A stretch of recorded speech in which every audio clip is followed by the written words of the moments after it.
Hello YouTube and welcome to Full Dottle, a channel dedicated to tamping topics such as pipes, tobacco, lore, and more. I am your host, the Bearded Briarman, and without further ado, let's get lit.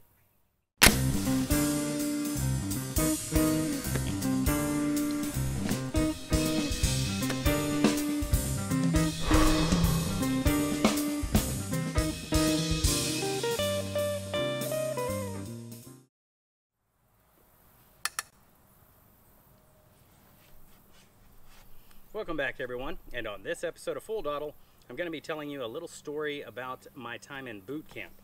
But first, a little housekeeping. I am smoking my Country Gentleman. This is a Missouri Meerschaum with a forever stem, and in it I've got some Haunted Bookshop.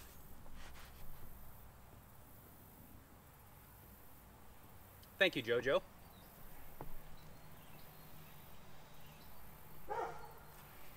So, we've got a lot going on. I think the neighbor's about to mow their yard, and so my dog Marcus is trying to be a bully.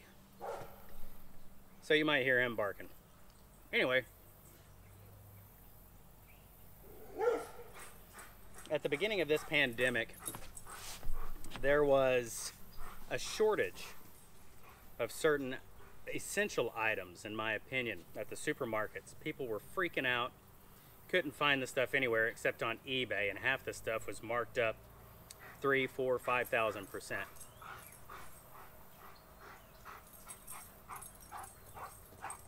And although that time has already passed, we're kind of beyond the freaking out hysteria buying.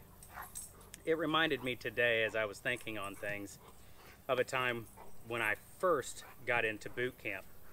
You see, when you go into boot camp on your very first day in boot camp, you're in Marine Corps boot camp anyway. I can't speak for other branches, but when I went into boot camp, on your first day, the first day for 36 hours straight, we were not allowed to sleep.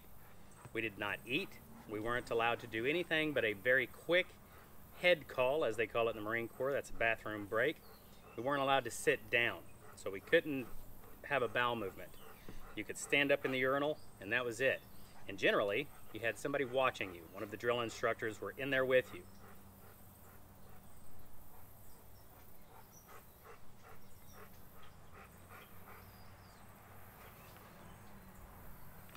Now, this actually serves several purposes. Number one, it causes stress. And the more stressed you are, the more that you're going to come together and look to your fellow man to help each other out, because the drill instructors from the very beginning want it to be a us versus them type scenario, because boot camp is really there to simulate a prisoner of war type scenario in many aspects. Another thing it does is when it is time for us to sleep, everybody will be tired and they will be able to go to sleep immediately, because we've been up for 36 hours. And so it helps to get everybody on the same schedule as far as sleeping, eating, all of that stuff. You have to train yourself to do those things. Not to mention the thousands of pages worth of paperwork that you have to do, and all of this medical, insurance, everything you can think of when you get into boot camp, you have to do it all right then. And so many of us, while we were filling out our paperwork, even while standing, were just all over the place. Anyway, after that initial 36 hours, we were finally put into formation and headed off to the chow hall. We had never been there before, and it was a very unusual situation for us, very fresh and new, but we were all starving, so we were ready to eat. So they head us off, we march, well, they basically walk us to the chow hall, because at that time, our first 36 hours in, we had no idea what marching was.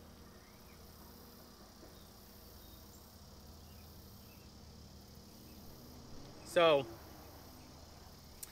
hold on guys, I'm gonna have to cut this short.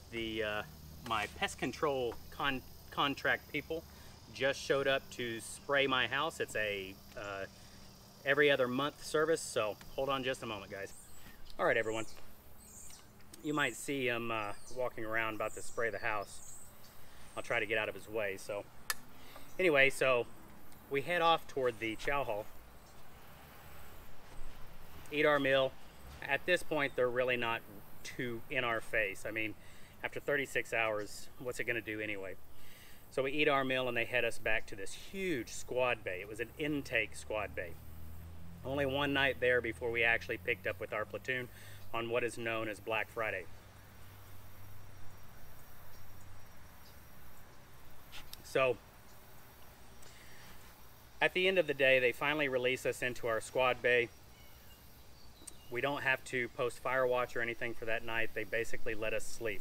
The first thing that everybody has to do though is hit the head. We all needed to use the restroom. And so we all, as soon as the drill instructor shuts the door and leaves us to sleep the rest of the night, we all head to the bathroom. First thing we notice is the bathrooms have no stalls. There's just toilets. So good luck to you. Second thing we notice, we didn't notice until we were done. As everybody finished up their duty, started to look around, there's no toilet paper. We had no idea, like, I mean, we're like, what do we do now? Well, there were two huge trash cans, big old metal trash cans in front of the sinks, in between the sinks and the toilets. And one of the guys who was waiting for a toilet stopped by and said, "These things are full of newspapers." So you could tell the country boys from the city boys, because the city boys, they would just grab a whole bunch of newspaper, no offense to the city boys, they would grab some newspaper and just start wiping with it. Jeepers creepers, talk about a difficult, rough time. The country boys, on the other hand, maybe because we were born next to an outhouse. I know I had spent several little visits to outhouses at an old church I used to go to, and a few other times. Well, we knew immediately to start crumpling it up. And if you ever need to use toilet paper, because we have another situation where toilet paper is running scarce in the supermarket, what you need to do, you take the newspaper, crunch it up, and then you start rolling it in your hand as much as you can, and keep doing this and spread it back out, and then crunch it up and roll it in your hands. What this will do is it'll soften it, and you can get it, if you have enough time, you can get it to where it's very, very soft and it won't be quite as offensive to your derriere. Anyway, everybody, one quick announcement. The young pipe smoker, you were the only one that expressed any interest in the Cornell Diehl Yorktown. So if you don't mind, do me a favor, shoot me an email over at fulldottle@gmail.com. Let me get your mailing address, and I will send this off to you as soon as possible. That's going to do it for this episode of Full Dottle. I hope you enjoyed it. If you did, please don't forget to give me a thumbs up. And until the next time we see each other, I bid you farewell and happy piping. Bye, everyone. Have you enlisted in the Full Dottle platoon yet? It's easy. Just click the subscribe button. Also, hit the bell icon to be notified as soon as I upload the next episode.